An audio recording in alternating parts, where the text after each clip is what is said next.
Hey guys, coming to you live once again for the 7th annual SCAD ATV Fest. We have the crew here behind the resident. How are you guys doing today? How are you feeling? Great. Pretty damn good, thank you. Welcome to Atlanta. Welcome to Atlanta. A little bit warmer here. Now this festival is all about great shows and great ideas and great content. So I want to start with you, Rob, and talk a little bit about what this show is as an EP and director and how you see it.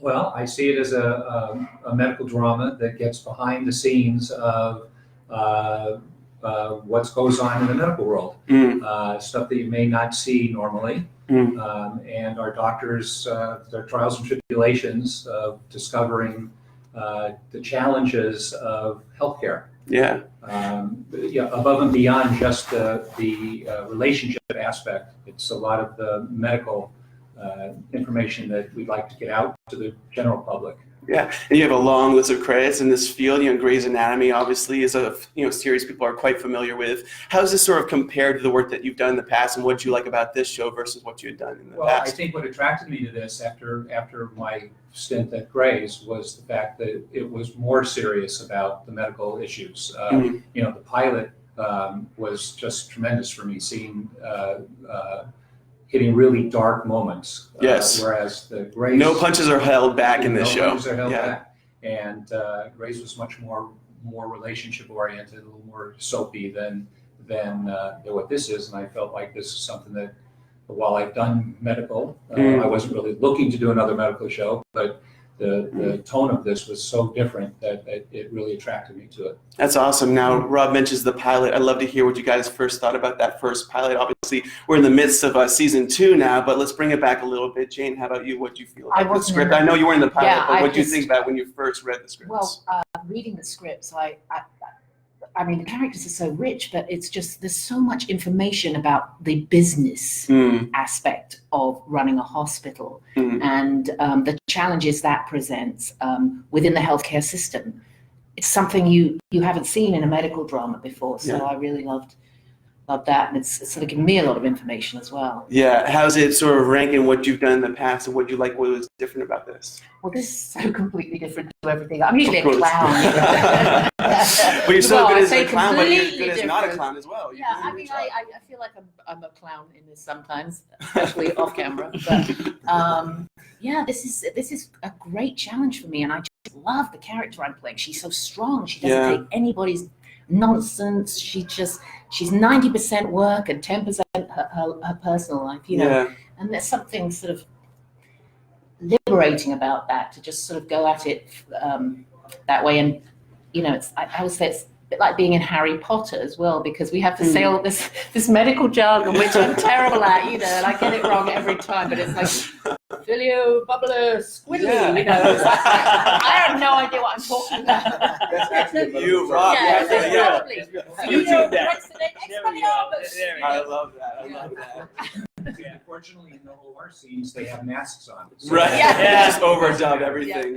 For the surgeons get that luxury. We do not. Yeah. That's great. How about you, Manish? What did you really connect with in the first scripts you saw? God, when I first read that pilot, I just thought this is a front row seat to medical error. And it was something I was so intrigued by, because since then I had always trusted my doctors. I always had this innate trust. Like many of my peers in my family, we just had this innate trust in this business and doctors and medicine. And I just thought that each character was so dynamically different. We're each on a very different journey. Devin, my character, he is fresh out of medical school, and the world is his oyster. And I think that he just has this incredible journey to go on and to discover and to learn. And he comes into the hospital with this very academic background, thinking, also with a bit of a bravado, thinking that will carry him through his career as a doctor. But he realizes quick from other characters on the show, like Matt's character, that it's going to take more than school books to make it. You're going to need your instincts, you're going to need your grit. And I liked evolving that character from someone who's so new and fresh to this guy who's going to become a little bit more instinctual and a little bit more who he really is. Yeah. So I thought that was really intriguing. And I also think Devin is in many ways the picture of the American dream, especially what it means today. Yeah, And that really appealed to me as well. that's awesome. Yeah. Matt, what do you think about Conrad when you first read that character? Yeah, I mean, like Rob said at the top, some of the stuff that attracted me was the darkness of it, the Yeah. darker tone to the genre, which I liked. And that opening scene, I've said this before, but the doctor commits a medical error and then they proceed to cover it up. And people often ask me, was that shocking that you saw that in the pilot? And for me, it wasn't. It was personal because I have a friend who his mother passed away from medical error. So for me, it was like, okay, we're going there. We're going to talk about those things and in a certain way that hasn't been talked about before. And then also the system as well, of how the system affects patients and doctors and the healthcare system as a whole. So that combination of the genre for me is what attracted me to it. And Conrad's character as well was a big piece of that. Yeah. That whole, what he represents is sometimes I think he obviously goes against the system, fights against the system, and has this deep love for his patients. So that was attractive to me in terms of the character specifically. Yeah, and a military medic, there's obviously a lot there to mine from. I think for him, that is this kind of real world seat of your pants training that he had in the military, and he brings that kind of understanding to a hospital in a different way. So that military background was also attractive to me, and the relationships that were in the pilots that we've continued to grow throughout the course of this 2 seasons were interesting to me. And I think that the end of season 1 and coming in season 2, we've learned kind of what we did well and what we can improve upon. And I think season 1, I think we kind of found our groove around episode 5. And I think for this season, we kind of found ourselves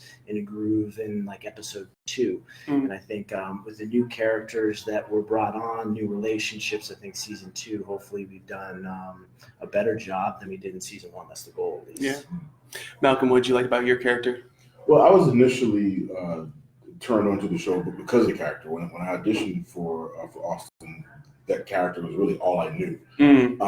But I loved it because it was an opportunity for me to play something very different from what I'm usually cast doing.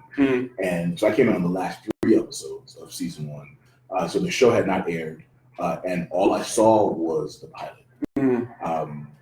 And I had like Matt, I had someone very close and very personal to me who was still dealing with some mishaps from the hospital. So being attracted to the role and then actually seeing what the show was about, tackling the medical mishaps was something that became a very personal connection to me. But I also, I make no. I'm not shy about talking about how big of a fan of the show I am, because my episodes were the last 3 episodes. So once I saw the pilot and once the show began to air, I was watching the show just like everybody else. So I had the experience of being a fan of the show before my episodes had even aired. That's awesome. I mean, we're going to wrap this up, but Monday there's a new episode on Fox. People are getting excited about it. I love some of the write-outs and the summaries that they put out there. They say Conrad attempts to surprise Nick with a lavish Valentine's Day dinner. That's something people can look forward to. Yeah, it's a themed episode to Valentine's Day, and we've done that before with Halloween, and we incorporate kind of some different elements to it. So there are darker tones to the show, but there are lighter tones as well. And this is probably one of our lighter episodes. It's all about the balance there. It says Kit gives dating advice to a sex-injured patient. Oh, yeah. So that's something people if you need to watch this show. I'm the one to go to for those sexual injuries. If you guys need anything more, come on, check out The Resident on Fox. Thanks so much for being here, guys. ATV Fest. Enjoy the screening later today. Thank you. Thanks for tuning in, guys. Thank you.